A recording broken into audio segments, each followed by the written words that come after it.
الصلاۃ والسلام علیک یا رسول اللہ، الصلاۃ والسلام علیک یا حبیب اللہ، الصلاۃ والسلام علیک یا نبی اللہ، وعلی آلک واصحابک یا نور اللہ صلی اللہ تعالی علیہ وسلم۔ آج آپ اور ہم یہاں پر سب جو جمع ہوئے ہیں، ہم سب کا یہاں پر جمع ہونے کا جو مقصد ہے، آپ اور ہم جانتے ہیں کہ آپ کے اور ہمارے ہر دل عزیز جناب محمد عرفان رضوی صاحب کی پیاری بہن، ہم سب کی بہن کا نکاح ہونے والا ہے۔ اس نکاح میں برکتیں حاصل ہو جائیں، اس لیے اس محفل میلاد پاک کا انعقاد کیا گیا ہے، اور ہم سب کی یہ کوشش بھی ہونی چاہیے کہ ہمیں جب بھی کوئی اللہ عز و جل کی نعمت اور اللہ عز و جل کی جانب سے خوشی میسر آئے تو ہمیں اللہ عز و جل کی اس نعمت کا شکر ادا کرتے ہوئے ہمیں اس کے اور اس کے حبیب کے ذکر خیر کی محفل کا انعقاد کرنا چاہیے یا سجدے شکر ادا کرنا چاہیے۔ اور میرے پیارے آقا صلی اللہ تعالی علیہ وسلم کے پیارے دیوانوں، لیکن شادیوں کے موقع پر دیکھیے، سب سے پہلے آپ اور ہم یہ سمجھیں کہ شادی جو ہے وہ شاد سے بنا ہے، جس کے معنی خوشی کے ہوتے ہیں۔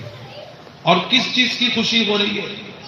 کہ اگر کسی کے گھر میں لڑکا ہے تو اس کا نکاح ہونے والا ہے، یا کسی کی لڑکی ہے تو اس کا نکاح ہونے والا ہے۔ تو نکاح حضور صلی اللہ علیہ وسلم کی عظیم سنت ہے، اس سنت پر عمل ہونے کی خوشی کے موقع پر جو خوشی منائی جاتی ہے اس کو آپ اور ہم شادی کہتے ہیں۔ لیکن ہوتا معاشرے میں بالکل برعکس ہے، الا ماشاء اللہ، کہ جب شادی ہوتی ہے تو لوگ خوشیوں میں اس طرح ڈوب جاتے ہیں کہ وہ اللہ عز و جل کا اور اس کے حبیب صلی اللہ علیہ وسلم کا شکر ادا کرنا بھول جاتے ہیں۔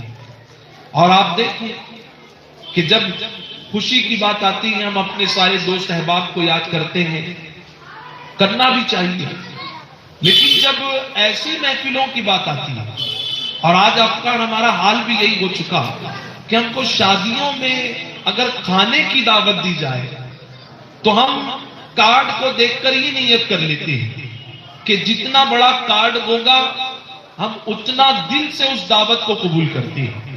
کیوں؟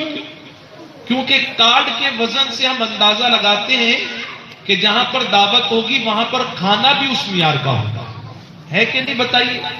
لیکن اسی کارڈ میں آپ یہ لکھیں کہ ولیمہ اس دن ہے، اس گراؤنڈ میں ہے، اس ہال میں ہے، اس گلی میں ہے، اس محلے میں ہے، اتنے بجے سے اتنے بجے تک ہے، تو سب پہنچتے ہیں۔ لیکن اسی کارڈ میں آپ یہ لکھیں کہ ہونے والے نکاح میں برکت کے لیے محفل نور کا انعقاد کیا گیا، اس میں بھی آپ کو شریک ہونا۔ تو آپ اور ہم خود دیکھیں گے 1000 کارڈ بانٹو تو 5000 لوگوں کے کھانے کا انتظام، کوئی بیوی بچوں کے ساتھ آئے گا، کوئی فرینڈ سرکل کے ساتھ آئے گا، کوئی اپنی برادری کے ساتھ آئے گا۔ کھانے کے لیے ہم دعوت قبول کرتے ہیں، لیکن کھانے کی دعوت سے بڑی دعوت ہے اللہ اور اس کے حبیب کے ذکر کی محفل کی دعوت۔ اس محفل کی دعوت کو ہم کتنا قبول کرتے ہیں؟ ہمیں چاہیے کہ ہم اس کی دعوت کو قبول کریں تاکہ اس میں برکتیں ہوں۔ اور ایسی محفلوں کی برکت جو محفل سجاتے ہیں، یقیناً اللہ عز و جل، میں دل کی عطا گہرائیوں سے آج ہمارے عرفان بھائی جنہوں نے اس محفل کو سجایا ہے، اللہ عز و جل کی بارگاہ میں دعا ہے کہ ہماری جس بہن کا نکاح ہونے والا ہے، اللہ اس محفل کی برکتیں اس کے ہونے والے نکاح میں عطا فرمائے۔ اور دیکھیے وقت کی بہت ضرورت ہے کہ ہم اپنی آنے والی نسلوں کو، ہماری قوم کے بچے ہوں یا بچیاں ہوں، ان کو بارے میں بتائیں کہ یہ نکاح ہے کیا. کیونکہ آج جب شادی کا لفظ سامنے آتا ہے، شادی کا لفظ، تو شادی کا لفظ سامنے آتے ہی ہمارے سامنے ایک نقشہ آتا ہے شادی کا، کہ جب شادی ہوگی تو محلے کو سجانا کمپلسری ہے، شادی ہوگی تو لائٹنگ لگانا کمپلسری ہے، شادی ہوگی تو پوری دنیا کو، پورے رشتہ داروں کو، دوست احباب کو دعوت دینا ضروری ہے، شادی ہوگی تو ہلدی مہندی ضروری ہے، شادی ہوگی تو ناچ گانا ضروری ہے، شادی ہوگی تو ایک بہت بڑے خرچے کی لسٹ سامنے آتی ہے. دیکھیے، اسلام نے مہمان نوازی سے کبھی منع نہیں کیا. کوئی پیسے والا بھائی یہ نہ سوچے کہ اللہ نے اس کو جو دولت عطا کی ہے، ہم اس کی دولت کو خرچہ کرنے پر اعتراض کر رہے ہیں یا معاذ اللہ حسد کر رہے ہیں یا آبجیکشن اٹھا رہے ہیں. مہمان نوازی سے انکار نہیں ہے، اسلام فضول خرچی سے انکار کرتا، فضول خرچی سے، کہ جہاں ضرورت نہیں تھی آپ نے بنا مطلب کے خرچہ کر دیا، بنا مطلب. آپ بتائیے، کئی ایسے پیسے والے ہیں کہ ان کے گھر میں ان کے بچے کی شادی کے کارڈ میں جتنا وہ خرچہ کرتے ہیں، اس کارڈ کے خرچے کو رکھیں تو اتنے خرچے میں کسی غریب بچی کا نکاح ہو سکتا ہے کہ نہیں؟ بتائیے. اور آج تو سوشل میڈیا کا دور ہے، بہت سارے سمجھدار لوگ ایسے کہ ایک امیج بنا لیتے ہیں اور جا کر گھروں پر دعوت بھی دے دیتے ہیں، کال بھی کرتے ہیں اور اس امیج کو وائرل کر دیتے ہیں کہ پیسہ بچانا چاہے انسان تو یہاں بچ سکتا ہے. تو شادی کا جب نام آتا ہے تو ایک بہت بڑے خرچے کی لسٹ ہمارے سامنے آتی ہے، جبکہ ہونا یہ چاہیے کہ خرچے کی لسٹ بعد میں نظروں کے سامنے آئے. ہمارے نبی کی سنت ہماری نظروں کے سامنے پہلے ہے. ہم نے کیا اپنے بیٹے کو بتایا کہ جس کے ساتھ تیرا رشتہ ہونے جا رہا ہے، تجھے وہ رشتہ نبھانا کیسے؟ کیا کبھی ہم نے بیٹی کو اس کا کورس کرایا ہے کہ تو جس گھر میں جا رہی ہے تو تیرا حق ٹوورڈز تیرے ہسبینڈ کیا ہوگا، تجھے اپنے شوہر کی اطاعت کیسی کرنی ہے، تجھے اپنے شوہر کے حقوق کو کیسا ادا کرنا ہے؟ کبھی ہم اپنے بچے کو ساتھ میں بیٹھ کر سمجھاتے ہیں کہ بیٹا دیکھ، تیرا اس بچی سے نکاح ہونے جا رہا ہے، تو نے بھی ان لوگوں کو پسند کیا ہے، تیرے ماں باپ نے بھی، ہم نے بھی پسند کیا ہے، اس بچی کے گھر والوں کو بھی یہ رشتہ پسند ہے. اب وہ اپنے جگر کا ٹکڑا تیرے حوالے کر رہے ہیں، تجھے اس کو بڑی امانت کے طور پر استعمال کرنا ہے. وہ اللہ کی نعمت ہے، اس کی قدر کرنا ہے، اس کے حقوق کو ادا کرنا ہے. ہم کبھی نہیں سکھاتے. بچے کا اسکول میں انٹرویو ہو، کالج میں انٹرویو ہو، کہیں جاب کے لیے جا رہا ہے، ہم بہت سمجھا کر بھیجتے ہیں، لیکن جب نکاح کی باری آتی ہے تو ہمارے پاس کوئی کورس نہیں. آپ اور ہم اپنے دوست احباب سے پوچھیں کہ بھائی آپ کیا کام کرتے ہیں، تو کوئی کہے گا میں میکینک ہوں. تو آپ اس سے پوچھیں میکینک کیسے بنے، تو وہ کہے گا میں نے تھیوری کے لیے کالج بھی کیا، پھر اس کے بعد پریکٹیکل بھی ہوا، پھر میں نے ٹریننگ بھی لی، اس کے بعد میں کورس ساری چیزیں ہونے کے بعد مجھے سرٹیفکیٹ ملا اور میں جاب پر لگا. آپ کیا کام کرتے ہیں بھائی جان؟ کوئی کہے گا میں ٹیلر کا کام. آپ کیسے ٹیلر بنے؟ میں پہلے دھاگا کٹنگ کرتا تھا، پھر سلائی کرنے لگا، پھر دھیرے دھیرے کٹنگ پر آیا، پھر مجھے سکھایا گیا، اس کے بعد میں ٹیلر بنا. سب اپنے اپنے تجربے پیش کریں گے، لیکن آپ کسی سے پوچھیں تم نمازی کیسے بنے، نمازی کیسے بنے، کیا کوئی کورس کیا ہے نماز کے لیے؟ تو کہیں گے نہیں، ہم نے پڑھتے ہوئے دیکھا، امام صاحب نے نیت بتائی، بس وہ دیکھتے دیکھتے ہم نے بھی ایسا کرنا شروع کیا، ہم بھی نمازی بن گئے. دنیاوی ہنر کے لیے ہمارے پاس پریکٹیکل ہے، تھیوری ہے، کورس ہے، تجربہ ہے، لیکن دین کی جب بات آتی ہے تو ہمارے پاس کوئی کورس نہیں.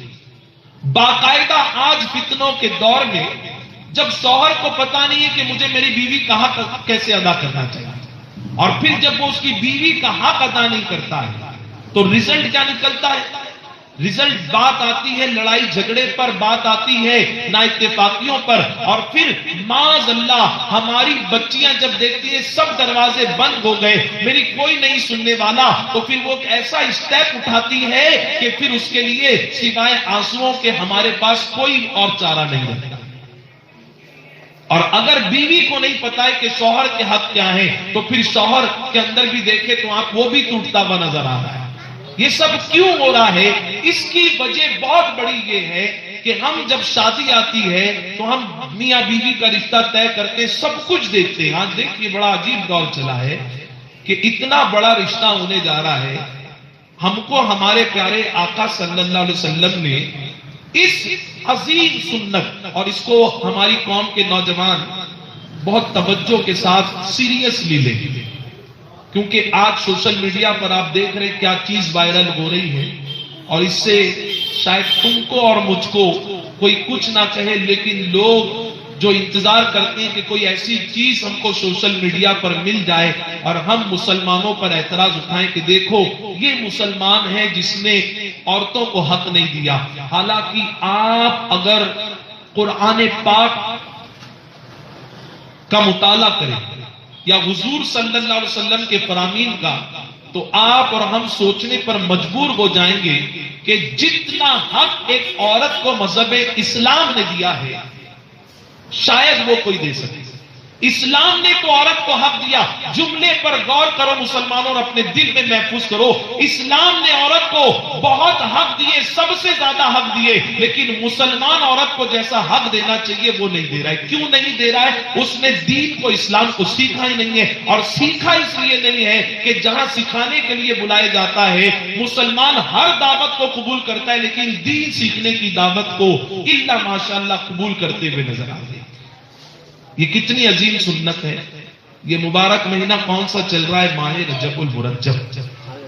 حضور صلی اللہ علیہ وسلم نے فرمایا رجب الشہر اللہ، رجب اللہ کا مہینہ، اور اس مہینے کو دیکھتے ہیں یہ تو اللہ والوں کا ہی مہینہ نظر آتا ہے۔ اس مہینے میں آپ جے پور میں رہتے ہیں، بہت قریب میں وہ آستانہ ہے کہ جو آستانہ پورے ہندوستانی مسلمانوں کے دل کی دھڑکن ہے۔ نام لیتے ہی اس آستانے کا سنی مسلمان کا چہرہ کھل جاتا ہے۔ گنبد کا نقشہ سنے، اس دولے گنبد کا نقشہ نظروں کے سامنے آ جاتا ہے۔ آپ اس گنبد کے نیچے آرام فرمانے والے سلطان الہند عطائے رسول ہند الولی سرکار غریب نواز رحمت اللہ تعالی علیہ کی سیرت پاک کو پڑھے۔ سرکار غریب نواز کی عمر کتنی طویل تھی؟ 97 کم و بیش 97 سال کی عمر۔ 15 سال کی عمر شریف تھی، نوجوان تھے، والدہ بھی وصال کر چکی تھی، والد بھی وصال۔ سارا واقعہ آپ نے سنا۔ حضرت ابراہیم قندوزی رحمت اللہ تعالی علیہ نے اپنا جھوٹا کھلایا، دل کی دنیا بدلی۔ پھر پورا سفر آپ کے سامنے ہے۔ اپنے پیر و مرشد کے ساتھ جب مدینہ پہنچے، میرے نبی نے مژدہ سنایا اور پھر کہا کہ تمہیں ہندوستان جانا ہے۔ آئے ہندوستان ایک مشن کو لے کر، اور وہ مشن یہ تھا کہ لوگوں کو اللہ کے دین کی طرف بلانا ہے، حضور کے فرامین سے لوگوں کے سینے کو منور کرنا ہے۔ اس مشن میں غریب نواز نے اپنے آپ کو اتنا مصروف کر لیا، اتنا بیزی کر لیا کہ یہ بھی خیال نہیں کہ میری عمر اتنی ہو چکی ہے مجھے نکاح کرنا۔ اتنا اپنے آپ کو بیزی کر لیا غریب نواز نے۔ کس کام میں؟ ایک ہی مقصد تھا زندگی کا، کسی طرح بھٹکے ہوئے لوگوں کو سیدھی راہ پر بلایا۔ اگر غریب نواز سے محبت ہے تو ان کے سلسلے کے کلر کا امامہ شریف باندھنا، چادر رکھنا، سر پر پٹی باندھنا ضرور باندھے، بہت اچھی بات ہے، لیکن اپنے آپ کو اس مشن پر لاؤ جو مشن میرے غریب نواز ہندوستان میں لے کر آئے۔ آج سنی مسلمان کیوں پریشان ہے معلوم؟ سنی مسلمان آپ اور ہم سب اس لیے پریشان ہیں کہ ہم غریب نواز کو مانتے ہیں، غریب نواز کو مانتے ہیں۔ جس دن ہم غریب نواز کی مانیں گے ساری پریشانی دور ہوگی اور اللہ اس ملک کے مسلمانوں کو بلندی کا مقام عطا فرمائے گا۔ بتاؤ ایک قول بتا دو کہ ہاں یہ میرے غریب نواز کا قول ہے، میں اس کو مانتا ہوں. اتنے بزی ہو گئے کہ خیال بھی نہیں کہ مجھے نکاح کرنا. 50-55 سے زیادہ عمری یہ خیال نہیں کہ مجھے نکاح کرنا ہے. اور آج ہماری قوم کے 20-22 سال کے بچے کی بات کیا کریں، اس سے کم عمر والے بچوں کا افیئر آپ دیکھ سکتے ہیں کہ موبائل پہ چلتا ہوا نظر آ رہا ہے. اور ایک سے نہیں، کئی ایک سے چیٹنگ کرتے ہیں. یہ ہماری قوم کے بچے وہاں دین کے کام میں اتنے بیزی ہیں کہ خیال نہیں ہے کہ مجھے نکاح کرنا ہے. اور یہاں نکاح کا تصور بعد میں ہے. پہلے تو جی بھر کے مجھے افیئر کرنا ہے معاذ اللہ، پھر بعد میں دیکھیں گے کہ ماں باپ کس سے کراتے ہیں یا مجھے کون پسند آتی ہے معاذ اللہ. لیکن ایک دن غنودگی طاری ہوئی، آنکھ بند ہوئی، اور حضور صلی اللہ علیہ وسلم نے خواب میں اپنے لگتے جگر معین الدین حسن کو اپنا دیدار عطا کیا. سبحان اللہ. اور فرمایا بیٹے معین الدین، تم اتنی دین کی خدمت کر رہے ہو، پھر تم اس سنت کو کیوں ترک کرے؟ اور غریب نواز کے سنت کو ترک کرے؟ ارے جن سے انجانے میں بالقصد انگلیوں کا خلال کرنا رہ جائے تو وہ 20 سے 30 سال تک آنسو بہائیں کہ مجھ سے یہ انجانے میں کیسے ہو گیا کہ حضور کی سنت مجھ سے ترک ہو گئی. کیا وہ نکاح کو جان بوجھ کے ترک کریں گے؟ کیوں نہیں کر رہے ہیں؟ کیونکہ دین کے کام میں بزی ہیں. لوگوں تک اسلام کو پہنچانا ہے. وہ دوسروں کے سامنے انہوں نے اسلام کو پہنچایا، اور ہم اتنے کم نصیب ہیں کہ ہم اپنی اولادوں کو، اپنے بچے اور بچیوں کو ہم دین نہیں پہنچا سک رہے، دین نہیں سکھا پا رہے، ان کو نہیں بتا پا رہے کہ یہ نکاح کیا ہے، تجھے اپنے شوہر کے اور شوہر تجھے اپنے بیوی کے حقوق کو کیسے ادا کرنا ہے. اگر مسلمان جان لینا کہ میرا دین میری بیوی کے بارے میں کیا بتاتا ہے، اور بیوی جان لے کہ شوہر کی رضا میرے لیے کیا مقام رکھتی ہے، تو قسم خدا کی طلاق جیسا لفظ مسلم معاشرے میں جگہ ہی نہیں لے سکتا. یہ لفظ وہاں جگہ لیتا ہے کہ جہاں پر دینی نالج نہیں ہے. باقاعدہ اگر مسلمان یہ طے کر لیں، آپ اور ہم مسلمانوں، کہ جب بھی ہمارے یہاں پر اتنا بڑا کام ہونے جا رہا ہے نبی کی سنت پر عمل ہونے کا، تو ہم باقاعدہ بچوں کو بٹھا کر سمجھائیں کہ بھائی یہ نکاح کیا ہے. اور مجھے بڑی خوشی ہوتی ہے جہاں پر ہماری قوم کے یہ نوجوان بچے اور جو ابھی جوانی کی دہلیز پر آنے والے وہ آ کر بیٹھتے ہیں، سنتے ہیں. ان کا سننا تو بہت ضروری ہے تاکہ جب یہ اس رشتے کی طرف بڑھے تو ان کے سامنے شادی کا کارڈ، ناچ گانا، ڈھول تاشا، سجاوٹ، یہ ساری چیزیں بعد میں ان کے سامنے نبی کا فرمان اور قرآن کا فرمان پہلے ہو کہ میں جس کے ساتھ نکاح کرنے جا رہا ہوں اس کی ذمہ داری مجھ پر کیا ہے، تاکہ مجھے یہ عمل کرنا ہے. اس نیت کے ساتھ جب وہ نکاح کرے گا تو یقیناً اللہ برکت کے ساتھ اس کے لیے مدد کے راستے بھی فراہم فرما لے گا. فرمایا بیٹے معین الدین تم نکاح کیوں نہیں کرتے؟ تمہیں نکاح کرنا ہے. اب صبح جب اٹھے تو سب سے پہلا ٹارگٹ کیا تھا، اور کیوں حضور نے فرمایا کہ وہ نکاح کرنا ہے؟ کیونکہ نکاح حضور صلی اللہ علیہ وسلم کی وہ عظیم سنت ہے. کیا ہے بولیے؟ سنت ہے. ہمارے بچے جو دلہا اور دلہن بنتے ہیں تو وہ سرٹیفکیٹ پر، میرج سرٹیفکیٹ پر، نکاح نامے پر دستخط کرتے ہیں. ہمارا دستخط کرنا کیسا ہوتا ہے کہ جہاں ہمارا نام لکھا ہوتا ہے نا، ہم اس نام کو دیکھتے ہیں اور یہاں میری سگنیچر ہے، میں نے کر دیا. بہت اچھی بات ہے، اچھی ہینڈ رائٹنگ میں ڈیٹ کے ساتھ اپنے نام کے آگے سگنیچر کریے. لیکن نکاح نامے پر دو چیزیں لکھی ہوئی ہیں، دو چیزیں. دونوں چیزوں کو جس دن مسلمان سمجھ جائے، ارے گھر کا ایک ایگریمنٹ بنتا ہے نا، ایک ایگریمنٹ، تو دونوں پارٹیاں، جس کا گھر ہے وہ رینٹ پر دے رہا ہے یا خرید و فروخت ہو رہا ہے، دونوں ایڈوکیٹ کے سامنے جا کر پڑھتے ہیں، ایک ایک چیز پڑھتے ہیں کہ اگر 3 لاکھ کا ہے، ایک زیرو بھی بڑھ گیا تو 3,30,00,000 ہو جائیں گے. 5,000 کرایہ ہے ایک زیرو بھی بڑھ گیا تو 50,000 ہو جائے گا. اسی لیے ہینڈ رائٹنگ میں بھی لکھا جاتا ہے 30,000، کیونکہ ایک زیرو بڑھ گیا تو 3 لاکھ نہ ہو جائیں. 11 مہینے کے اگریمنٹ پر دے رہا ہوں. 11 منتھس بھی لکھا جاتا ہے. ایک ڈیجٹ بڑھ گیا تو وہ 111 مہینے ہو جائیں گے. اسی لیے جب ایڈوکیٹ پیپر دیتا ہے تو اس کو باقاعدہ ایگریمنٹ کو ایک ایک پیج پڑھتے ہیں. دنیا کے گھر کا اگر سودا ہونے والا ہے، زمین کا سودا ہونے والا ہے، اس ایگریمنٹ کو تو مسلمان پڑھتا ہے. لیکن اتنے بڑے رشتے کا ایگریمنٹ ہونے والا ہے، لیکن مسلمان اس سرٹیفکیٹ کو نہیں پڑھتا.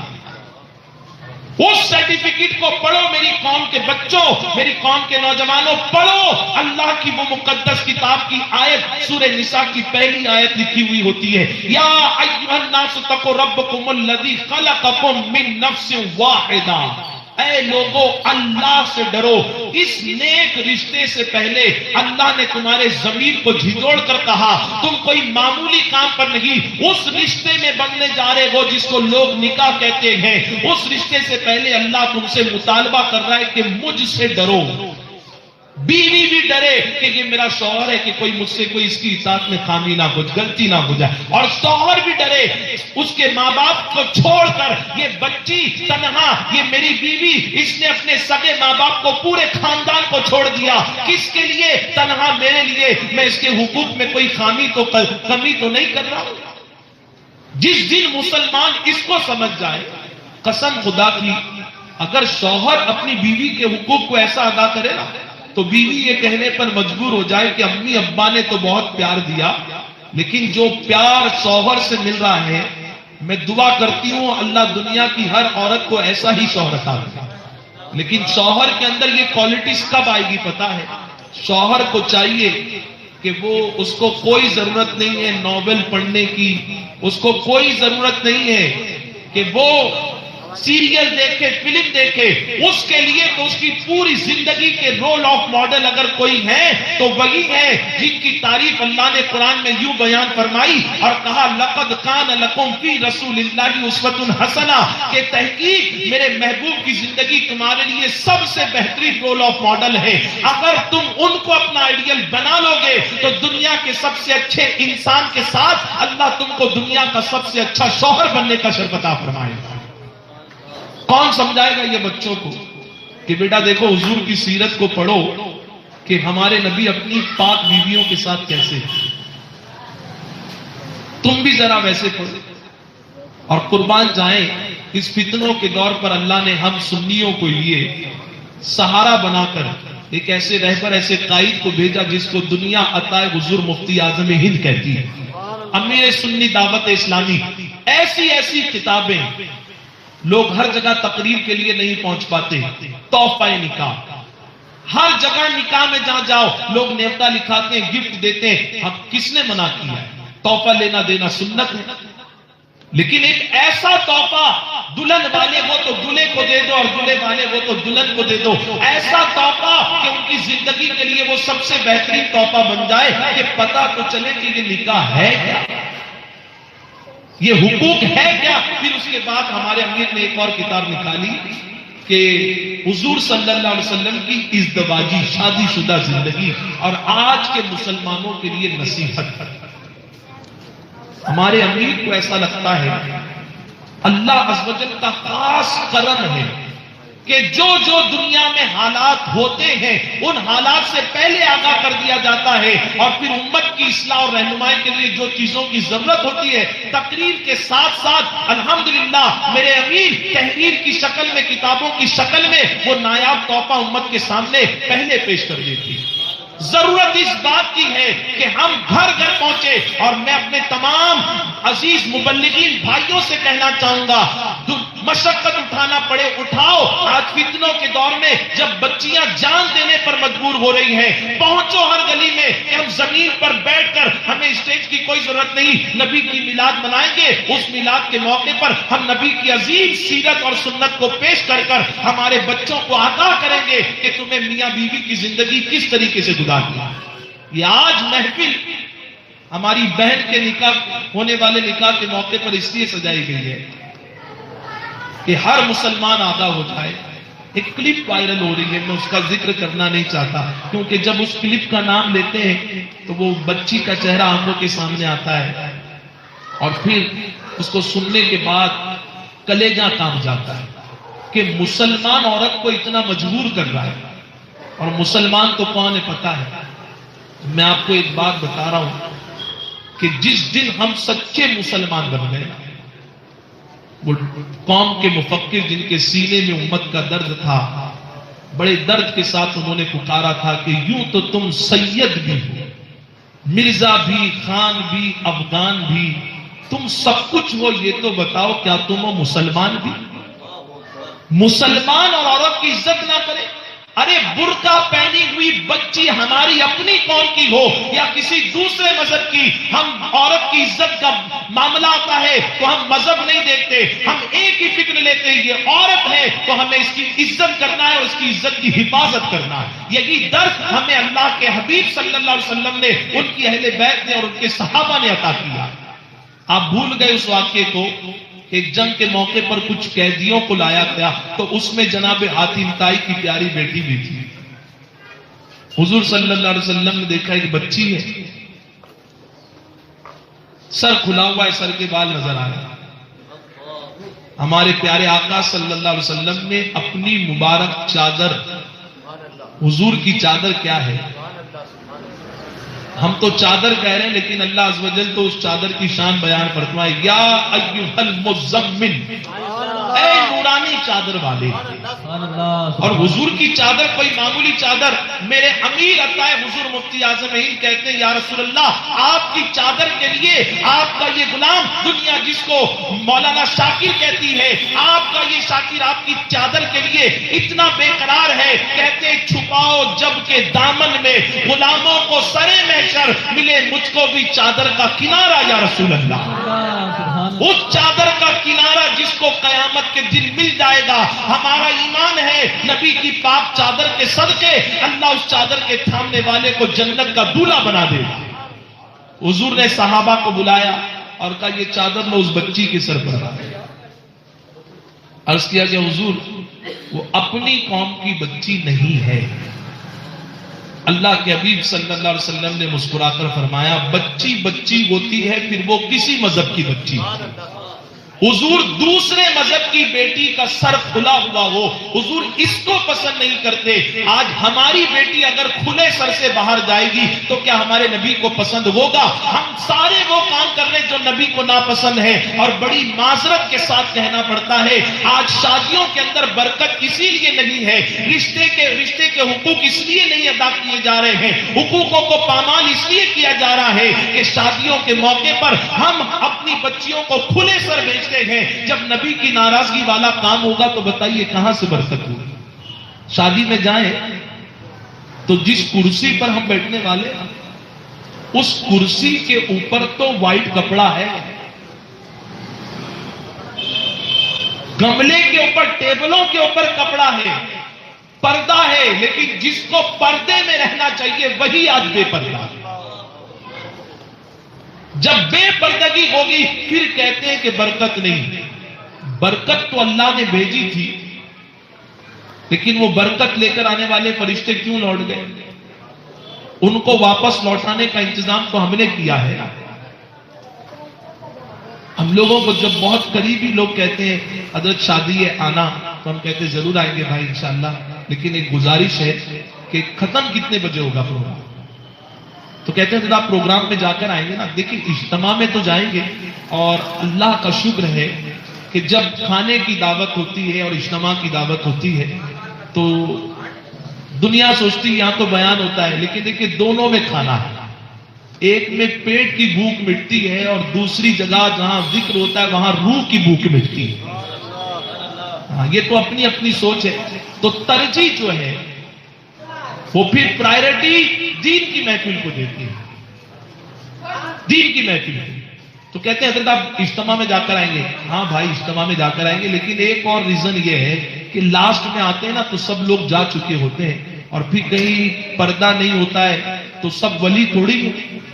یہ تو انبیاء کی شان ہے کہ جن کو اللہ نے معصوم بنایا ہے. انبیاء معصوم ہیں اور اولیاء محفوظ ہیں، لیکن سارے نوجوان کیا اور ہمارے بچے بھی اتنے اسمارٹ ہو گئے آج کل کہ کسی کی میت ہو تو اتنا خدمت میں آگے نہیں بڑھیں گے. کسی غریب کے گھر پر کھانا کھلانا ہو تو اتنا جلدی آگے نہیں بڑھیں گے. لیکن جہاں بہت بڑی شادی ہے، سب سچ صبر کراتے تو وہاں عورتوں کے ڈپارٹمنٹ میں جا کر وہاں خدمت کرنے کا بہت زیادہ جذبہ ہوتا ہے. جائیں آپ دوسروں پر بری نظر ڈالیں گے تو ہمارے بڑے کہا کرتے تھے جن کے گھر شیشے کے ہوتے ہیں وہ دوسروں کے گھروں پر پتھر نہیں مارتے. اس کے مطلب کو سمجھو، جن کے خود کے گھر میں عورتیں ہیں وہ دوسروں پر بری نظر ڈالیں گے. تم دوسروں پر بری نظر ڈالو گے تو کوئی تمہارا دوست ہی کہیں تمہارے گھر پر بری نظر نہ ڈالے.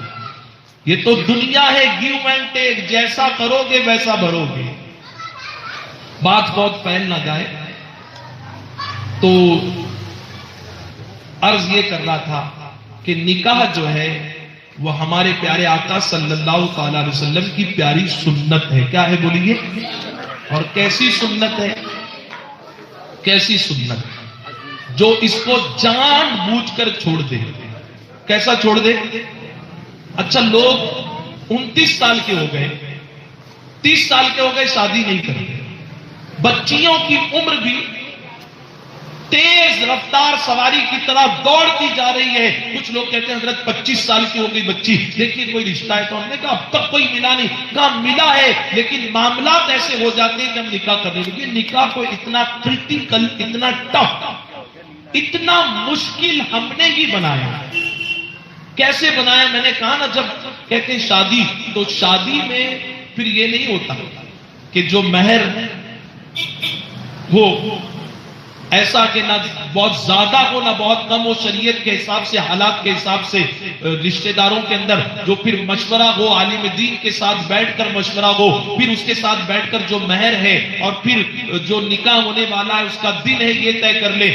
یہ بہت آسان ہے نکاح. ہم نے اس کو اتنا کرٹیکل بنا لیا ہے، اتنا کرٹیکل کہ اتنا بڑا کارڈ، یہ پورا پنڈال، یہ سارے لوگ، یہ پھر ایسا، پھر ایک دن مہمانی، پھر ایک دن ہلدی مہندی. یہ سب تمہارے اور میرے بنائے ہوئے قانون ہے. کوئی کہتا ہے یہ نہیں کریں گے تو دادی ناراض ہو جائے گی، وہ نہیں کریں گے تو خالہ ناراض ہو جائیں گے. ارے سب کی ناراضگی کی فکر ہے. کبھی یہ سوچا خلاف شریعت کام ہوگا تو کہیں اللہ اور اس کے رسول ناراض نہ ہو جائے.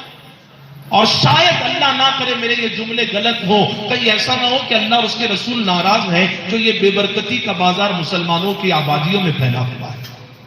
ہمیں بدلنا ہوگا اور ماحول کو، معاشرے کو اور فکر کو بدلنے کے لیے سنی دعوت اسلامی جے پور شاخ کی جانب سے گلی گلی میں بھلے ہی ہزاروں لوگوں کا مجمع نہ ہو، کیونکہ ہماری یہ کوشش ہے جو سیکھو کسی کو سکھاتے چلو، دیے سے دیے کو جلاتے چلو. آج ایک گلی میں 50، کل ایک گلی میں 50، 50 کر کر ہی 100,000 تک بات پہنچے گی. اور دیکھیے نہ سید محمد قادری صاحب، نہ شکیل اشرفی صاحب، نہ سید عقیل صاحب، نہ عظیم بھائی، نہ عادل بھائی، کسی بھی مبلغ کا انداز مجمع کو دیکھ کر نہیں بدلتا، کیونکہ وہ جانتے ہیں محفل کہیں بھی ہو، لوگ آئے نہ آئے، ایسی محفلوں میں تو اللہ کے فرشتے آتے ہی ہیں جو نہیں دکھتے ہم کو، لیکن نام سن کر اور آتے نہیں، تلاش کرتے ہیں کہاں ہے ایسی محفل. ہم لوگ کا معاملہ الٹا ہے، اپوزٹ ہے کہ دعوت دینے کے بعد نہیں آتے. اور میں تو گزارش کرتا ہوں کہ رشتہ داری کا حق یہ نہیں کہ صرف کھانے کی اور جو رسم ہوتے ہیں ان کی دعوت دی جائے. رشتہ داری کا حق یہ بھی ہے کہ اپنے رشتہ داروں کو اور بالخصوص وہ جو دین سے دور ہیں ان سے خاص ریکویسٹ کر کر ایسی محفلوں میں بلایا جائے تاکہ ان کے اندر بھی دینداری پیدا ہو. اور ایک گزارش تو ہر جگہ کرتا ہوں اور پھر یہاں نہ کروں تو پھر غیر مناسب ہے. جن کو ہمارے قوم کے بھائیوں کو اللہ نے بہت دولت دی ہے، آج اس نورانی محفل میں دعا کریں کہ اللہ تعالیٰ ان بھائیوں کو اور دولت عطا کرے، لیکن ان کے اندر دنیا داری نام و دین داری.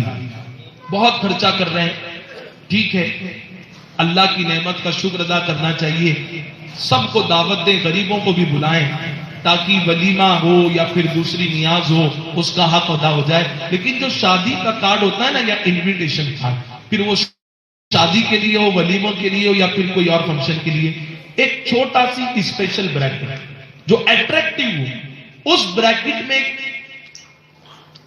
میسج دیں کہ آنے والے تمام مہمانوں کے لیے، جو مرد حضرات ہیں ان کے لیے، جو بچیاں ہیں بہنیں ان کے لیے نماز کا اہتمام کیا گیا. گراؤنڈ کے اس حصے میں وضو کے پانی کا، مصلے کا اہتمام ہے. گراؤنڈ کے بازو میں مسجد ہے، مرد حضرات چاہیں تو مسجد میں جا کر نماز پڑھیں، اور آنے والے تمام مہمانان میں جو بالخصوص مائیں بہنیں ہیں ان سے گزارش ہے کہ عورتوں کے حصے میں ان کے لیے بھی نماز کا اہتمام ہے. قسم خدا کی تم اپنے گھر کی دعوت کے ساتھ اللہ کے دین کی دعوت دو گے، جتنے مہمان آ کر سجدہ کریں گے اللہ اس سجدے کی برکت سے ہونے والے رشتے میں خوب برکتیں عطا فرمائے. ہم سب کی دعوت دیتے ہیں لیکن کبھی سوچتے ہیں اور اتنے مہمان آئیں گے ان کی نماز کی در. مرد تو مسجد میں گئے، عورتیں، اور ہماری عورتوں پر تو اللہ رحم فرمائے، ان کی نماز اس لیے نہیں چھوٹ رہی ہے کہ جگہ نہیں ہے، پانی نہیں ہے. ورنہ کچھ مائیں بہنیں تو گھر سے وضو کر کر نکلتی ہیں کہ ہم جا رہے ہیں تو رستے میں 2 ٹائم کی نماز آئے گی، عشاء گھر پر پڑھ سکتے ہیں، لیکن عصر مغرب ہم کہیں نہ کہیں مصلی بچھا کر، ہم کئی بہنوں کو دیکھنے ٹرین میں، سفر میں، ایئرپورٹ میں، بس اسٹینڈ پر، جن کو پڑھنا ہے ان کے لیے پوری زمین ہے، اور جن کو نہیں پڑھنا ہے گھر کے سامنے مسجد ہے لیکن جانے کی توفیق نہیں ملتی.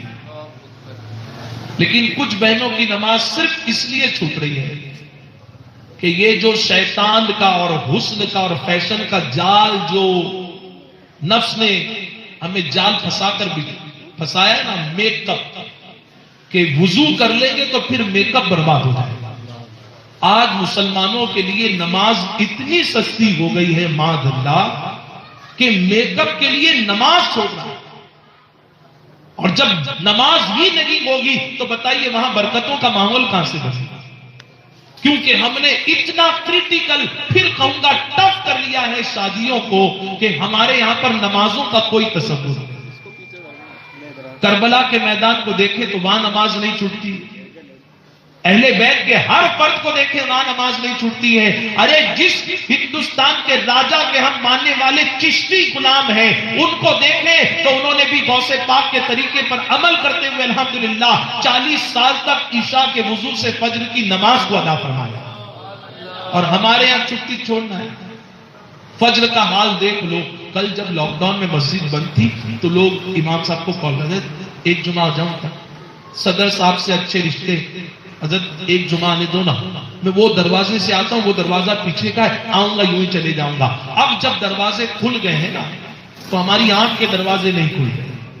جب بند تھے تو کال کرتے تھے کب کھلے گا کب کھلے گا کب کھلے گا، اور جب آج کھلے ہوئے ہیں تو آج مسجد انتظار کر رہی ہے. فجر میں تیری مسجد جامع مسجد ہے لیکن میرے دروازے کھلے، تیری آنکھ کا دروازہ، تیری عقل کا دروازہ کب کھلے گا؟ جس دن ہماری عقل اور آنکھ کا دروازہ کھل گیا اس کی رحمت کے دروازے کھلے ہوئے ہیں، اس کی رحمت بڑھ کر ہمیں اپنی رحمت کے سائے میں لے لے گی. مسلمانوں، سنی دعوت اسلامی کا یہی مشن ہے. مشن کو عام کرنے کے لیے جے پور کی برانچ بھی آپ کے شہر میں گلی گلی تک پہنچ رہی ہے. آپ سے گزارش ہے کہ ہر سنیچر کو پہاڑ گنج کی سنی مرکزی مسجد جس کو سنی سینٹر نام سے مشہور ہے پہاڑ گنج میں، ہر سنیچر کو اجتماع ہوتا ہے. مہینے کی اسلامی تاریخ کے اعتبار سے عنوانات طے کیے جاتے ہیں اور ان بزرگوں کی عظمت، ان کی سیرت، ان کے اقوال کو پیش کیے جاتے ہیں. ضرور آنے کی کوشش کریں اور ہم سب مل کر دعا کریں کہ اللہ ہم سب کو کہنے سننے سے زیادہ عمل خیر کی توفیق عطا کرے. اور ساتھ ہی ساتھ ہماری بہن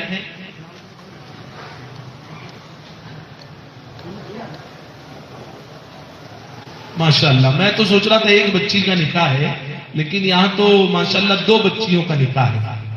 فرحین ہماری بچی اور شاہین، اور یہ دونوں ماشاءاللہ اس چوکھٹ سے اپنے رشتے کو مضبوط کیے ہوئے ہیں جس چوکھٹ سے الحمدللہ مخدوم اشرف جہانگیر سمنانی کا فیض لٹایا جاتا ہے. ہاں الحمدللہ، اللہ تعالیٰ دونوں بچیوں کے نصیبے کو سرکار مخدوم پاک رحمت اللہ تعالی علیہ کے صدقے نصیبے کو روشن فرمائے اور ہم سب کو اپنے نبی کی سنتوں پر عمل کرنے کی توفیق عطا کرے۔ اب آئیے محفل کی آخری کڑی، اور یہ وہ کڑی ہے جو الحمدللہ اس کڑی کے ذریعے ہم اپنے رشتے کو اپنے نبی کی چوکھٹ سے مضبوط کریں گے۔ آپ کے اور ہمارے نگران سنی دعوت اسلامی جے پور کے نگراں جناب سید محمد قادری صاحب استاد گرامی تشریف لا رہے ہیں، ان کے نورانی پیغامات سے آپ اور ہم اپنے سینے کو منور فرمائیں گے۔ انہی کے حکم پر فقیر بھی یہاں پر آیا، ورنہ میں چاہ رہا تھا میں نیچے بیٹھوں، اور نیچے بیٹھنے میں بہت سکون ملتا ہے، بہت سکون ملتا ہے، اور جو بیان کرنے والے تھے اور جو آگے آ کر بیٹھتے ہیں وہ تو بہت خوش نصیب ہے کہ ان کو قریب سے فیض ملتا ہے۔ پنکھے کے جتنا نیچے کھڑے رہو اتنی زیادہ ہوا ملتی ہے نا، تو پھر یہ بھی ایک یہاں تو روحانیت ہے، اس کو محسوس کرو تو پھر ہوتا ہے۔ ورنہ لوگ آپ دیکھے ہوں گے، لوگ محفلوں میں بھی ابھی بھی آپ دیکھ لیں کچھ لوگ موبائل میں بزی ہیں، ابھی بھی آپ دیکھ لیں کہ وہ کیا بول رہے ہیں کیا۔ دیکھیے ایک ہوتا ہے کبھی کوئی ارجنٹ، ہمارے ساتھ بھی ہوتا ہے کہ کوئی آنے والے مہمان ہو وہ ایڈریس پوچھتے ہیں تو ہم کو بھی دیکھنا پڑتا ہے، کبھی کبھی بیانات جو ہے موبائل میں نوٹ کر کر لاتے ہیں تو اس کو دیکھنا ہوتا ہے، کبھی قرآن شریف کی آیت، لیکن تھوڑی تھوڑی دیر میں فون آ رہا ہے۔ اور بتائیے کیا ہم اتنے بڑے کاروباری ہو گئے کہ ہماری وجہ سے لوگوں کا ہزاروں لاکھوں کا نقصان ہونے والا ہے؟ فون میں بزی، فون میں۔ تو ایسا نہ کرے، اللہ تعالی ہم سب کو عمل خیر کی توفیق عطا فرمائے۔ اب آئیے سید محمد قادری صاحب تشریف لا رہے، لیکن ان کے آنے سے پہلے ان کے بہت چہیتے، ان کو میں ناز شریف کے لیے بلا رہا ہوں، جناب صوفی محمد اصغر علی نظامی صاحب بمبئی سے آئے ہوئے ہیں، چند اشعار آپ کے سامنے وہ بھی پیش کریں گے۔ اچھا دیکھیے ماشاءاللہ جن کو اللہ توفیق دیتا نا، کچھ بھائی بائک پر جا رہے ہیں تو وہ رک کر سن رہے ہیں، کچھ دور کھڑے ہیں تو وہ رک کر سن رہے ہیں، ایسے ہم لوگ نہیں رکتے، کہیں جانا ہو تو ہارن بجا بجا کر جاتے ہیں، لیکن جب اللہ توفیق دیتا ہے تو خود بخود رک جاتے ہیں۔ یہ سب اس کے فضل سے ہو رہا ہے۔ آپ کے سامنے اصغر علی نظامی صاحب چند اشعار پڑھیں گے، اور جب تک جو ہے سید محمد قادری صاحب جو ہے آ جائیں گے انشاءاللہ۔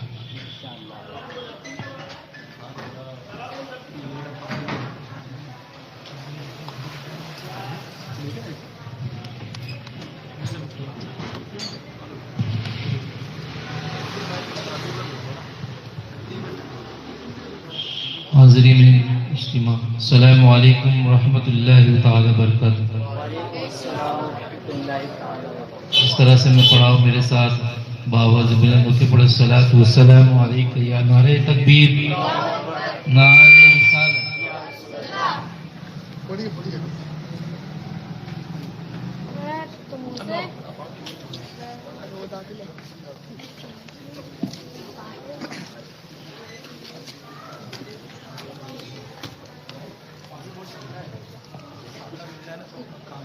میرے پیارے آقا صلی اللہ تعالیٰ علیہ وسلم کے پیارے دیوانوں جن کا ہم انتظار کر رہے تھے،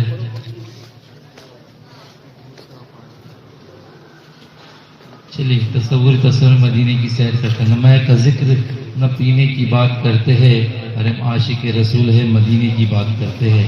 تصور کا عالم بڑا عجیب ہوتا ہے، تصور کا عالم بڑا عجیب ہوتا ہے، دور رہ کر بھی گنبد خزا قریب ہوتا ہے۔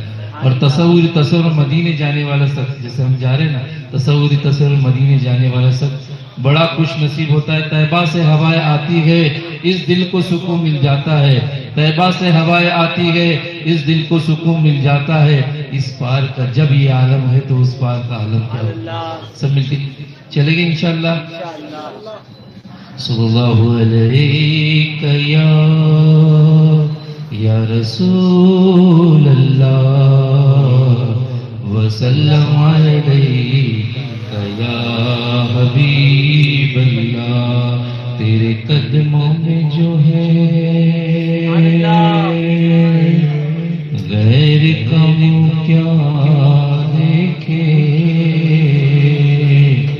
کون نظروں پہ چڑھے دیکھ کے قلبہ تیرا آقا، کون نظروں سے چڑھے دیکھ جلوہ تیرا اور تیرے ٹکڑوں پہ پلے غیر کی ٹھوکر پہ نہ ڈال جھڑکیاں کھائے کہاں چھوڑ کے صدقہ تیرا سمجھ کے صلی اللہ علیہ یا رسول اللہ وسلم علیک یا حبیب اللہ. میرا دل اور میری جان یا رسول اللہ تم پہ سو جان سے قربان یا رسول اللہ. میرا دل اور میری جان یا رسول اللہ تم پہ سو جان سے قربان یا رسول اللہ. فدا گے تم پہ میری جان یا رسول اللہ فدا گے تم پہ میری جان یا رسول اللہ فدا گے تم پہ میری جان یا رسول اللہ. تم ہی ہو دین اور تم ہی ہو دین اور ایمان یا رسول اللہ تم پہ سو جان سے قربان یا رسول اللہ تم پہ سو جان سے قربان یا رسول اللہ. میری مجال ہی میں کیا تمہاری نعت لکھوں میری مجال ہی میں کیا تمہاری نعت لکھوں میری مجال ہی میں کیا تمہاری نعت لکھوں. تمہاری مدح ہے تمہاری مدح ہے قرآن یا رسول اللہ تم پہ سو جان سے قربان یا رسول اللہ تم پہ سو جان سے قربان یا رسول اللہ یا رسول اللہ یا رسول اللہ یا رسول اللہ. یا رسول اللہ کے نعرے سے ہم کو پیار ہے ہم نے یہ نعرہ لگایا تم نے یہ نعرہ لگایا سمجھو ہمارا بیڑا پار ہے یا رسول اللہ یا رسول اللہ. تمہاری نعت کے صدقے سرور عالم تمہاری نعت کے صدقے سرور عالم تمہاری نعت کے صدقے سرور عالم. ملی ہے مجھ کو ملی ہے تم کو ملی ہے سب کو یہ پہچان لیا رسول اللہ تم پہ سو جان سے قربان یا رسول اللہ تم پہ سو جان سے قربان یا رسول اللہ یا رسول اللہ یا رسول اللہ یا رسول اللہ یا رسول اللہ یا رسول اللہ. کہہ دو سبحان اللہ اور محبت سے یا رسول اللہ یا رسول اللہ یا رسول اللہ یا رسول اللہ. بلا لو جلد مدینے میں دل تڑپتا ہے بلا لو جلد مدینے میں دل تڑپتا ہے بلا لو جلد مدینے میں دل تڑپتا ہے. مدینہ دیکھ لے مدینہ دیکھ لے ہم سب یا رسول اللہ تم پہ سو جان سے قربان یا رسول اللہ تم پہ سو جان سے قربان یا رسول اللہ. سبحان اللہ ماشاءاللہ سبحان اللہ. اللہ تعالیٰ آوازوں میں ہم سب کی آوازوں میں خوب برکتیں عطا فرمائے آمین یا رب العالمین. اب آئیے میں نے جیسا کہا تھا کہ اس محفل کی آخری کڑی لیکن یہ کڑی اتنی مضبوط ہے کہ یہ کڑی اس در سے ہمارے رشتے کو جوڑے گی جس در سے پوری کائنات جڑنا چاہتی ہے. آئیے ہم اپنے آئے ہوئے مہمان کا آئے ہوئے نگران کا استقبال کرتے ہیں. کل کپاسن جو بھیل واڑہ چتوڑ گڑھ کے قریب ہے وہاں پر حضرت کا خطاب نایاب ہوا ایک پرمغز مدلل خطاب اور پھر اس خطاب کے بعد نوجوانوں نے اس کتاب کے بعد نوجوانوں نے جو جذبہ دکھایا بس اس کو بیان نہیں کیا جا سکتا. ہم سب خوش نصیب ہیں کہ جہاں ہم بلاتے ہیں تو سید صاحب کبھی یہ مطالبہ نہیں کرتے کہ کہاں آنا ہے، کہاں پروگرام ہے، بس دین کا کام کسی طرح ہوتے جائے. اور الحمدللہ جہاں بھی جاتے ہیں محبت کے پھول کھلتے ہیں. آئیے استقبال کرتے ہیں. نعرہ تکبیر، ماشاءاللہ. آپ کا جذبہ دیکھ کر بہت خوشی ہو رہی ہے، اور یہی جذبہ ہونا چاہیے جب دین سیکھنے کی باری آئے، کہ پھر نیچے بیٹھے ہیں تھوڑی سی سردی ہے لیکن نہیں، جب سیکھنا ہے تو سیکھنا ہے. نعرہ رسالت، علماء اہل سنت، سنی دعوت اسلامی، نگران سنی دعوت اسلامی جناب سید محمد قادری صاحب قبلہ.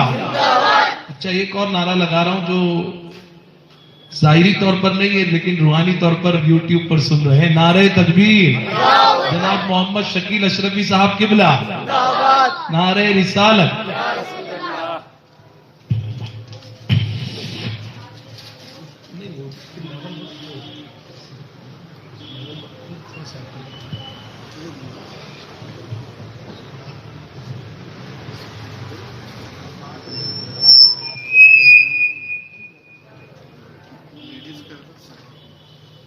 السلام علیکم ورحمۃ اللہ وبرکاتہ. وعلیکم السلام ورحمۃ اللہ تعالی وبرکاتہ. مغفرہ. نحمد و نصلی علی رسولہ الکریم. اما بعد فاعوذ باللہ من الشیطان الرجیم ببرکۃ بسم اللہ الرحمن الرحیم. تساءلون به والارحام صدق اللہ مولانا العظیم. پڑھیے الصلاۃ والسلام علی رسول اللہ. السلام علیکم یا رسول اللہ. اتنے لوگ ہیں، اگر آواز بلند ہو نا تو پورا محلہ گونج جائے. آوازیں بلند کریں، پڑھیں. الصلاۃ والسلام علیک یا حبیب اللہ. الصلاۃ والسلام علیک یا نبی اللہ. الصلاۃ والسلام علیک یا نور اللہ. وعلى آلك وأصحابك يا حبيب الله صلى الله تعالى عليك وسلم. جزا الله عنا سيدنا ومولانا محمدا صلى الله عليه وسلم ما هو أهله. اس درود کو جو ایک بار پڑھے گا تو 70,000 فرشتے ایک دن تک، 70,000 فرشتے 1,000 دن تک اس کے لیے نیکیاں لکھتے رہے. بیان تو آپ نے مجھ سے قبل محب گرامی جناب محمد یونس رضوی صاحب مبلغ سنی دعوت اسلامی ممبئی سے سماعت کیا، اور اس کے بعد حاجت نہیں رہتی کہ مزید کچھ باتیں کہی جائیں. میں صرف 2 باتیں عرض کرنا چاہوں گا. ایک بات تو اس سے جو دولہا بننے والا ہے یا جو شادی شدہ مرد ہے، اور ایک بات اس سے جو دلہن بننے والی ہے یا جو دلہن بن چکی ہے ایسی عورت کے لیے. یاد رکھیں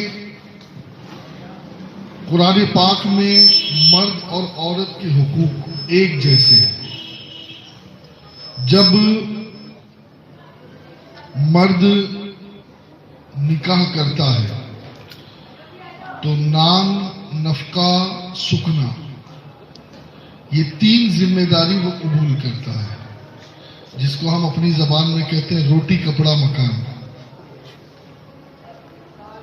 یہ بیوی سے کہتا ہے کہ میں اس کی پاسداری کروں گا، اور عورت بھی اپنے نفس کا اختیار اسے دیتی ہے، لیکن فری میں نہیں دیتی بلکہ مہر، اور وہ مہر کہ جو اسے پسند ہے. عورت کو جتنی مہر کی ڈیمانڈ ہے اس اعتبار سے مہر ادا کرنی چاہیے. یہاں پر بھی یہ چیز سمجھ میں آ رہی ہے کہ ڈیمانڈ عورت کر سکتی ہے مہر کے لیے، لیکن مرد کو پھر بھی کوئی ڈیمانڈ کی حاجت نہیں، اور نہ مرد کو ڈیمانڈ کرنا چاہیے۔ ہاں اگر کوئی بہت زیادہ بھکاری ہے، تنگ دست ہے، غریب ہے، مقروض ہے، مفلوج ہے، تو وہ مسجد کے باہر چندے کا اعلان کر دے کہ بھائی میں شادی کرنے والا ہوں، مجھے چندہ دے دو، مجھے زکوٰۃ دے دو، مجھے فطرہ دے دو، یہ سب چیزیں وہ مانگے اگر وہ مستحق ہے۔ ان چیزوں کی تو اجازت مل جائے گی، ان چیزوں کی تو اجازت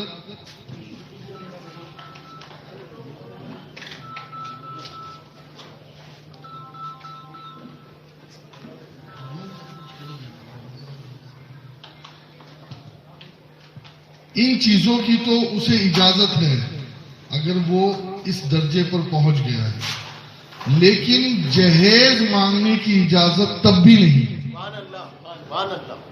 سمجھ میں آئی نا؟ اور یہ بات بالکل غلط ہے کہ میرے نبی نے سیدہ فاطمہ الزہرا کو یا اپنی کسی بیٹی کو جہیز دیا، نہیں، بلکہ حدیث صاف ہے کہ اللہ کے نبی علیہ الصلوۃ والتسلیم کی بارگاہ میں ابو بکر آئے حضرت فاطمہ کا ہاتھ مانگنے، پھر عمر آئے حضرت فاطمہ کا ہاتھ مانگنے، تو میرے نبی نے کہا میں نے یہ فیصلہ اپنے رب پر چھوڑا۔ سبحان اللہ، سبحان اللہ۔ پھر یہ دونوں مل کر گئے مولا علی کی بارگاہ میں اور کہنے لگے علی آپ جائیں اور فاطمہ کا ہاتھ مانگیں۔ سبحان اللہ۔ مولا علی حضور کی بارگاہ میں گئے، سیدہ کا ہاتھ مانگا، یہاں مولا علی نے ہاتھ مانگا، وہاں میرے نبی علیہ السلام نے فرمایا کہ کچھ ہے کا تلوار ہے اور زرہ ہے، کا تلوار تو تیرے پاس رہنے دے، وہ زرہ جو نبی نے خود کسی جنگ میں انہیں عطا فرمائی تھی خوش ہو کر، کا اس زرہ کو جا کر کے مارکیٹ میں فروخت کر اور پھر اس سے مہر کا بندوبست کر۔ سبحان اللہ، سبحان اللہ۔ پھر حضرت مولائے کائنات علی مرتضیٰ شیر خدا گئے اور حضرت عثمان غنی سے کہا کہ مجھے نکاح کرنا ہے اور میں یہ زرہ فروخت کرنا چاہتا ہوں اور یہ زرہ مجھے میرے نبی نے عطا فرمایا۔ تو حضرت عثمان غنی نے فرمایا کہ تم نے کیا قیمت لگائی ہے؟ تو کہا میں نے اس کی جو قیمت ہے مارکیٹ کی وہ 400 درہم یا دینار۔ تو آپ نے فرمایا 400 میں نہیں بلکہ میں اسے 800 میں خریدوں گا، سبحان اللہ، سبحان اللہ۔ 800 میں۔ اور پھر خریدنے کے بعد وہ زرہ لینے کے بعد حضرت عثمان غنی نے فرمایا کہ تم سے میں نے یہ زرہ لے لی، اب چونکہ تمہاری شادی ہے، نکاح ہے، تو یہ میں تمہیں تحفتاً پیش کرتا ہوں، یعنی 800 درہم بھی دے دیے، زرہ بھی واپس کر۔ سبحان اللہ، سبحان اللہ۔ ٹھیک ہے، اب حضور کی بارگاہ میں آئے تو حضور علیہ الصلوۃ والتسلیم نے مہر کا حکم دیا۔ اب آپ کہیں بھی نہیں دیکھو گے کہ حدیث میں یہ آیا ہو کہ حضور نے علی کو کچھ دیا، حضور نے علی کو کچھ دیا۔ ہاں ایک صحابی سے کہا کہ علی کو گھر کی ضرورت ہے، اور یہ بھی کہا کہ اس گھر کا کرایہ علی خود ادا کرے۔ سبحان اللہ، سبحان اللہ۔ یہاں پر ایک سبق میرے نبی دے رہے ہیں کہ بیٹی آ گئی، اس سے بڑھ کر اور کچھ نہیں ہے۔ اب جو ذمہ داری ہے کمانے کی اور اس کی پرورش کی، اس کی نگہداشت کی، یہ سب کی سب ذمہ داری مرد پر ہے۔ اور یہ جو کچھ کتابوں میں آ گیا ہے کہ فاطمہ کا جہیز، تو اس سے اختلاف کیا جا سکتا ہے، اس لیے کہ دراصل وہ فاطمہ کا جہیز نہیں تھا، علی کرم اللہ وجہہ الکریم بھی حضور ہی کی پرورش میں تھے، تو وہ حضور کو تحفتاً حضور نے دیا، علی کو حضور نے تحفتاً پیش کیا، اس لیے کہ چچا زاد بھائی بھی تھے، اور منہ بولے بیٹے بھی تھے. بھائی گود لیا تھا نا آپ نے ابو طالب سے، تو گود لیا تھا تو دونوں کی ذمہ داری حضور ہی کی تھی. سبحان اللہ سبحان اللہ. فاطمہ کی بھی ذمہ داری حضور کی تھی اور مولا علی کی ذمہ داری بھی حضور کی تھی. تو جو چند چیزوں کا ذکر آتا ہے کہ یہ چیزیں حضور نے دی تو فاطمہ کو نہیں دی بلکہ مولا علی کو دی، اور بھائی ہونے کی نسبت سے دی، پرورش میں ہونے کی وجہ سے دی. سمجھ میں آئی نا بات؟ جہیز ہے ہی نہیں، جہیز کا کانسیپٹ اسلام میں ہے ہی نہیں. وہ افترا کرتا ہے، وہ بہتان باندھتا ہے اسلام کے ساتھ، جو معاذ اللہ جہیز جیسی لعنت کو اسلام سے جوڑتا ہے. بلکہ حضرت شیخ عبدالحق محدث دہلوی رحمۃ اللہ علیہ نے مدارج النبوہ میں یہ لکھا ہے کہ سیدہ فاطمہ کو حضور نے کچھ بھی جہیز میں نہیں دیا، سبحان اللہ سبحان اللہ. کچھ بھی نہیں دیا. تو میرے پیارے آقا علیہ السلام کے پیارے دیوانوں، سب سے پہلے تو اپنے معاشرے سے اس لعنت کو ختم کرو. اور ایک بات جو مجھے میری بہنوں سے کہنا ہے وہ یہ کہ ہمیشہ اپنے دماغ کو، اپنے مزاج کو گرم نہ رکھے، عرش پر نہ رکھے، بلکہ تواضع کے ساتھ، انکساری کے ساتھ. اس لیے کہ گھر بننا بہت مشکل ہوتا ہے اور گھر بگڑنے کے لیے سیکنڈ نہیں لگتے. منٹ تو دور کی بات ہے، سیکنڈ نہیں لگتے. سمجھ میں آئی نا بات؟ آپ اتنا اشتعال کیوں دلاتی ہو کہ وہ 3 بار وہ جملہ کہنے پہ مجبور ہو جائے؟ بھئی کوئی آدمی خوشی سے یہ جملہ تھوڑی کہتا ہے. کوئی اتنا ستاتی ہوگی اسے کہ جب وہ بالکل باولا ہو کر، حواس باختہ ہو کر اور پریشر میں آ کر کے وہ جملے اپنی زبان سے ادا کرتا ہے. تو میری بہنوں سے نصیحت یہ ہے کہ صبر کرے، برداشت کرے. اس لیے کہ میرے نبی علیہ السلام نے فرمایا کہ اگر اللہ کے بعد کسی کو سجدے کا حکم ہوتا تو میں بیوی سے کہتا کہ اپنے شوہر کو سجدہ کرے. بیوی سے کہتا کہ اپنے شوہر کو سجدہ کرے. گویا میرے نبی نے صاف بتا دیا کہ ایک بیوی کے لیے اللہ کے بعد کوئی ہے تو وہ اس کا شوہر ہے. سبحان اللہ. بلکہ یہاں تک میرے نبی نے فرمایا صلی اللہ علیہ وسلم کہ اگر کسی شوہر کے پورے جسم میں پھنسی ہو جائے، پھوڑی ہو جائے، اور پھر اس سے زخم سے پیپ بہنے لگے اور بیوی اس شوہر کو سنبھالتے ہوئے اپنی زبان سے چاٹ چاٹ کر اگر پورے جسم کا پیپ صاف کرے تب بھی اس نے شوہر کے حق کو ادا نہیں کیا. اتنا بڑا حق ہے شوہر. ہاں، آج تو الٹا جواب دینا، شوہر کو پریشرائز کرنا، مجھے شاپنگ پہ نہیں لے گئے، مجھے گھومنے نہیں لے گئے، مجھے یہاں نہیں لے گئے، مجھے وہاں نہیں لے گئے. بلکہ شوہر کی جتنی انکم نہیں ہوتی ہے اس سے زیادہ کبھی بیوی اس پر مطالبات کرتی ہے.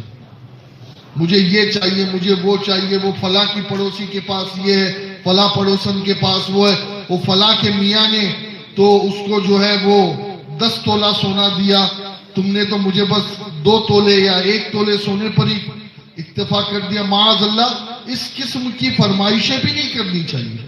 بلکہ اللہ کے نبی علیہ السلام فرماتے ہیں کہ جو شوہر اپنی بیوی کی بیجا مطالبات کی وجہ سے پریشان ہو جائے اس بیوی کو جنت کی خوشبو بھی نہیں ملے گی. جو شوہر کو ستائے بلا وجہ، جو شوہر کو ستائے بلا وجہ، اس کی حیثیت سے زیادہ اس پر بار ڈالے، اس کی اوقات سے زیادہ اس سے مطالبات کرے، اس کی اوقات سے زیادہ اس پر پریشر کرے، مجھے تو یہ بھی چاہیے، مجھے تو وہ بھی چاہیے. نہیں، ایسا نہیں ہونا چاہیے. تو یہ تو چند باتیں میں نے بیٹیوں سے کی، بہنوں سے کی، شادی شدہ عورتوں سے کی، اور چند باتیں میں ان مردوں سے کرنے جا رہا ہوں کہ جو اپنے گھر میں کسی غیر کی بیٹی کو قبول قبول قبول کر کے لے کر آئے ہیں، خدا کے لیے یہ ایک امانت ہے. کسی نے اپنے جگر کا ٹکڑا تمہارے سامنے رکھ دیا، کسی نے اپنا لخت جگر تمہیں پیش کیا ہے، کسی نے اپنا نور نظر پیش کیا ہے، کسی نے اپنے گھر کا چاند تمہارے آنگن میں اتار دیا. خدارا اس کی قدر کرے. وہ بیٹی جو ماں کو چھوڑ کر، باپ کو چھوڑ کر، بھائی کو چھوڑ کر، بہن کو چھوڑ کر، دنیا کے ہر عیش کو چھوڑ کر اپنے ماں کے گھر سے تمہارے گھر میں آ گئی ہے، تو اب یہ نہیں کہ اس کو نوکرانی بناؤ، یہ نہیں کہ اس پر ظلم کرو، یہ نہیں کہ اس پر تشدد کرو، یہ نہیں کہ اسے مارو، یہ نہیں کہ اسے کوٹو، یہ نہیں کہ اسے تانا دو، یہ نہیں کہ اسے پریشرائز کرو، یہ نہیں کہ تو کیا لائی ہے، تو دے تو ایک کپڑے پر آ گئی. معاذ اللہ، اس قسم کی باتیں کرنے کا کوئی حق نہیں ہے. بلکہ اللہ کے نبی علیہ السلام فرماتے ہیں کہ عورت تمہیں جتنا فائدہ دے رہی ہے اتنا فائدہ اس سے لے لو، اور جو فائدہ وہ تمہیں نہیں دے پا رہی ہے تو پھر اس پر صبر کرو، اس پر صبر کرو. یہ مت سوچو کہ تم جو سوچ رہے ہو 100% وہ آنے والی لڑکی، آنے والی بیوی، عورت تمہیں وہ 100% کام کر کے دے گی.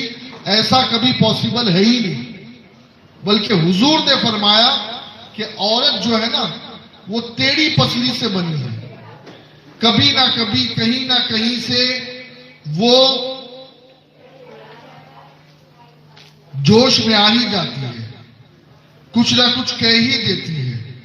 کبھی نہ کبھی وہ اپنی عقل کا استعمال نہیں کرتی، تو پھر آپ کو پوائنٹ مل جاتا ہے. لیکن حضور نے اس وقت کے بارے میں فرمایا کہ عورت ٹیڑھی پسلی سے بنی ہے اور وہ ٹیڑھی پسلی ٹیڑھی ہی رہے گی. لہذا جتنا فائدہ حاصل کر سکتے ہو اتنا فائدہ حاصل کر لو، اور جو فائدہ نہیں مل پا رہا ہے تو پھر اس پر صبر کرو. پسلی کو سیدھا کرنے کی کوشش مت کرنا، اور سیدھا کرنے جاؤ گے تو توڑ دو گے، اور توڑنا یہی طلاق ہے. یہ میرے نبی کی حدیث ہے. حضرت ابراہیم علیہ السلام کو ایک مرتبہ سیدہ سارہ نے کچھ کہہ دیا تو حضرت ابراہیم اللہ کے نبی خلیل اللہ، حضور کے بعد اگر کوئی سب سے اعلیٰ و افضل رسول ہیں تو وہ سیدنا ابراہیم علیہ السلام. یاد رکھیں، حضور کے بعد رسولوں میں جو سب سے اعلیٰ ہے وہ سیدنا ابراہیم علیہ السلام ہے، حضور کے دادا جان. ان سے ان کی بیوی سیدہ سارہ رضی اللہ عنہا نے کچھ کہہ دیا تو انہوں نے اللہ سے شکایت کی، اے اللہ میری بیوی سارہ مجھ سے یہ کہتی ہے. اللہ نے وہی فرمائی، ابراہیم سارہ تجھ سے کہتی ہے تو صبر کر. نبی کو حکم دیا جا رہا ہے، جناب نبی کو، کہ صبر کر. اور آج کے امتیوں کو کیا ہو گیا ہے کہ صبر رہائی. اچھا، ہر کسی کے لیے صبر ہے، غیر عورت کے لیے صبر ہے، پڑوسیوں کی عورتوں کے لیے صبر ہے، اپنی بیوی کے لیے صبر نہیں، اپنی ماں کے لیے صبر نہیں، اپنی بہن کے لیے صبر نہیں، اپنی بچی اور بچوں کے لیے صبر نہیں. ارے کہاں سے